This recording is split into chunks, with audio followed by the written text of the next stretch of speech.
Everyone, welcome back to our channel. This is Shukla and you are watching scope education.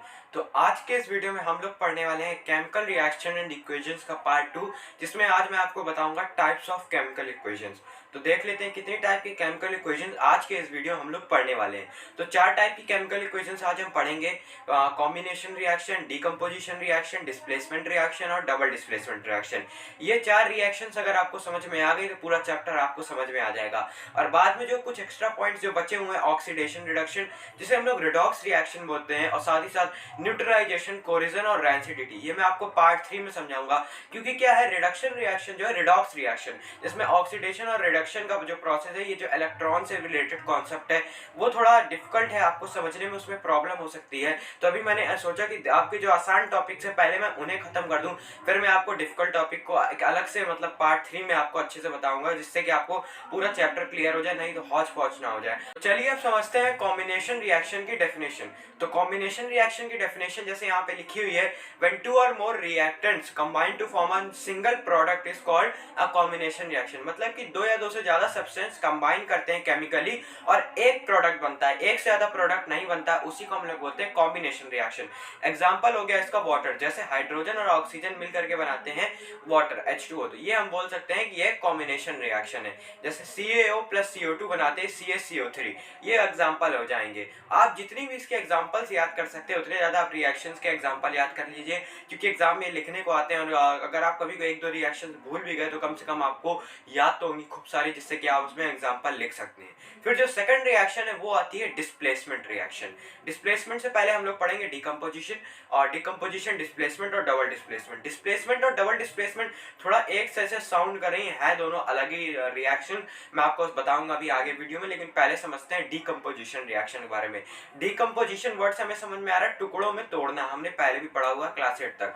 तो a type of reaction in which one single substance break into two or more substance, मतलब कि एक ऐसी reaction जिसमें एक substance कुछ दो या दो से ज्यादा सब्सटेंस में ब्रेक हो जाता है, उसी को हम लोग बोलते हैं डिकम्पोजिशन रिएक्शन, मतलब टूट रहा है वो सब्सटेंस।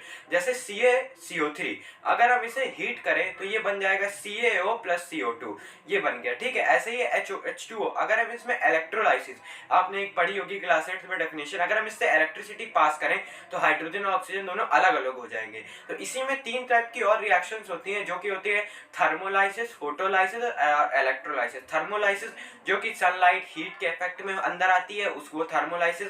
और इलेक्ट्रोलाइसिस जैसे मैंने बताया इलेक्ट्रिसिटी के अंदर आती है। और फोटोलाइसिस जो लाइट के इफेक्ट के अंदर आती है, not sunlight and but under the effect of light. जैसे कि आपका एग्जांपल हो गया silver chloride, AgCl when comes under the effect of photolysis it breaks into Ag and Cl, मतलब सिल्वर में और क्लोराइड में दोनों में ब्रेक हो जाता है। तो ये हो गई हमारी डिकम्पोजिशन रिएक्शन।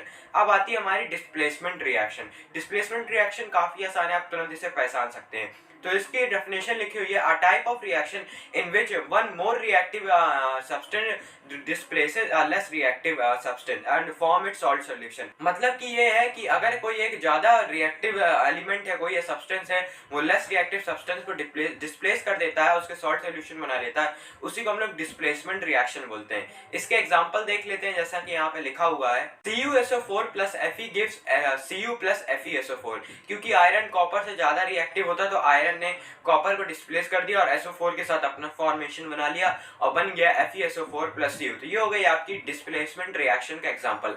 तो अब आता है हमारा डबल डिकम्पोजिशन रिएक्शन। यहाँ पे क्या होता है, कोई एलिमेंट किसी को डिस्प्लेस नहीं करता, यहाँ पे चेंज ऑफ आयंस होता है, टेक प्लेस। जैसे कि यहाँ डेफिनेशन लिखी है, type of chemical reaction in which exchange of ions take place is known as double displacement reaction. इसे एग्जांपल समझते हैं, जैसे कि यहाँ पे बगल में लिखा हुआ है AgNO3 plus NaCl gives NaNO3 plus AgCl। तो आप देख रहे हैं कि दोनों ने, Ag और Na ने दोनों ने अपना चेंज किया, एक्सचेंज ऑफ आयंस हुआ। तो आप ये समझ लीजिए, जब आपको दो का रिएक्टेंट दिया, दोनों ही अपनी प्लेस चेंज कर ले, तो समझ जाइएगा कि वो एक डबल डिस्प्लेसमेंट रिएक्शन है। क्योंकि बहुत से लोग ऐसे कंफ्यूज आते हैं जैसे डिस्प्लेसमेंट में और डबल डिस्प्लेसमेंट। डिस्प्लेसमेंट में आपने देखा था कि वहां CuSO4 प्लस Fe था, Fe के साथ कोई भी और कंपाउंड नहीं जुड़ा था, वहां CuSO4 एक कंपाउंड था और Fe एक एलिमेंट था, वो दोनों मिलकर के बना रहे थे एक नया कंपाउंड, और एक वो एक्स्ट्रा चीज निकाल रही थी जो थी Cu, क्योंकि वो उसे डिस्प्लेस कर दे रहा था Fe। लेकिन यहाँ पे ऐसा नहीं, यहाँ पे आप देख रहे हैं कॉरेस्पॉन्डिंग आयंस चेंज हो रहे हैं, Ag इधर आ गया, Na इधर आ गया, NaNO3 प्लस AgCl बना।